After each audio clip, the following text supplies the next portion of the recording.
देख रहे हैं सिटी इंडिया न्यूज चैनल हक की आवाज। पैराडाइज फंक्शन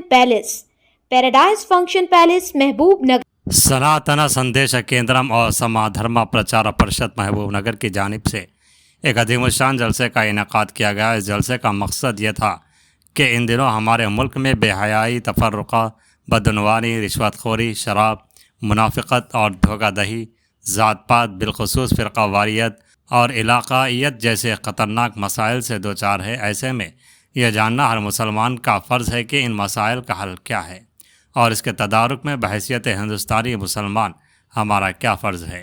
यही जानने के लिए कि इजलास बानवान हमारा मुल्क हमारी ज़िम्मेदारी बतारीख़ 11 अगस्त 2024 बरोज़ इतवार 10 बजे बामुकाम ज़िला परिषद मीटिंग हॉल रूबरू न्यू बस स्टैंड महबूब नगर में मुनक़िद किया गया था, जिसमें मशहूर और मारूफ शख्सियत ब्रदर शफ़ी ने शिरकत की और उन्होंने कहा कि हिंदुस्तान में अमन व शांति बरकरार रखना हर शहरी की ज़िम्मेदारी है।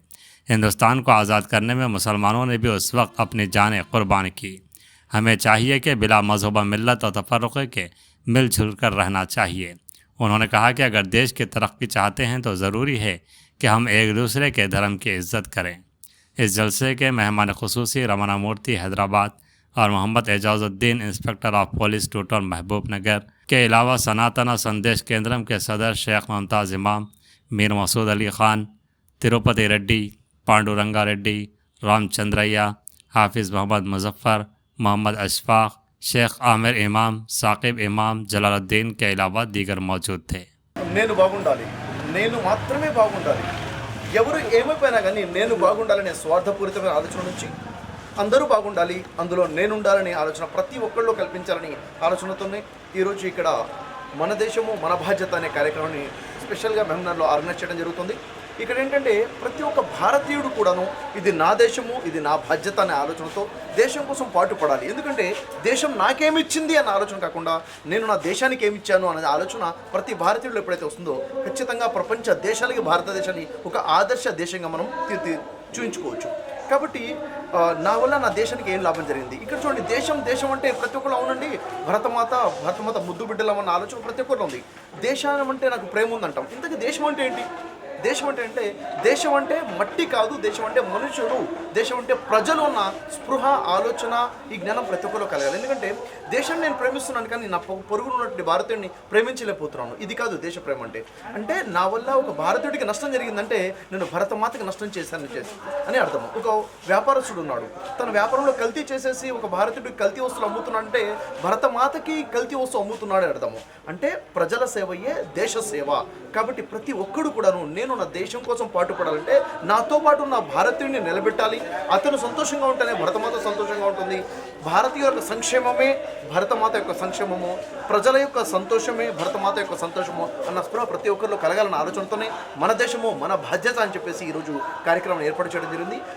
ముఖ్యంగా ఇక్కడ వయసుతో సంబంధం లేకుండా స్కూల్కి వెళ్ళే పిల్లల దగ్గర నుంచి, యువత దగ్గర నుంచి, కాలేజ్ గోయింగ్ యువత నుంచి పెద్ద స్థాయి ఉన్నటువంటి పెద్ద వయసు నుండి ప్రతి ఒక్కరు కూడా ఈ కార్యక్రమంలో హాజరయ్యారు. చాలా మంచి ఇక్కడ మార్పు అనేది వస్తుంది. ఈ మార్పు మొదలైపోయింది. ప్రతి ఒక్కరిలో కూడా ఈ ఆలోచనతోనే ముందుకెళ్ళాలని చెప్పేసి కోరుకున్నాము. నిజంగా చెప్పాలంటే ఇక్కడ మన దేశము అంటాము, మన దేశము అన్న ఆలోచనకి నా దేశము అనే ఆలోచనకి చాలా తేడా ఉంది.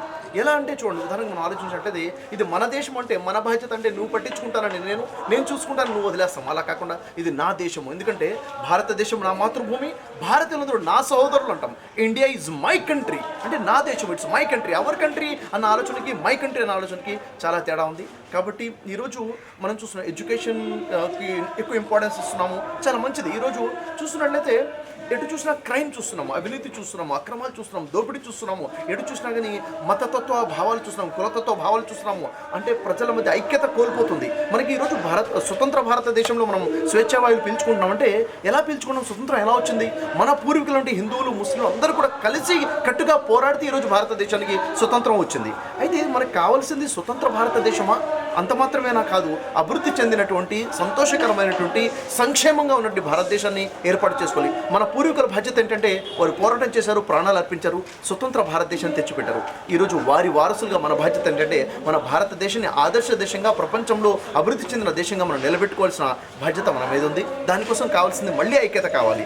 ఈరోజు చూసినట్టయితే ఒక విచ్ఛిన్నత కనిపిస్తుంది, కులాలు మతాలుగా విడిపోతున్నటువంటి తరుణం మనం చూస్తున్నాము. అలా కాకుండా వీఆర్ ఇండియన్స్ అనే ఫీలింగ్. ఎందుకంటే నేను ఒక ముస్లింని కన్నా ముందు నేను భారతీయుని అనే విషయం నేను మర్చిపోకూడదు, నేను ఒక హిందువుని అనే కన్నా ముందు నేను భారతీయుని అనే విషయం మర్చిపోకూడదు, నేను క్రైస్తవుని అనే ముందు నేను భారతీయుని అనే విషయం మర్చిపోకుండా ఎప్పుడైతే మనం కలిసికట్టుగా ఒక ఇండియన్ అనే స్పిరిట్తో ముందుకెళ్తామో అప్పుడే మనం దేశం కోసం పాటుపడగలుగుతాం. మరొక గొప్ప విషయం ఏంటంటే ఇక్కడ గమనించాల్సింది, ఈరోజు ప్రజలు ఎందుకని లోపాలు కనిపిస్తున్నాయి అంటే ఎడ్యుకేషన్ లేకపోవడం వల్ల అంటాము.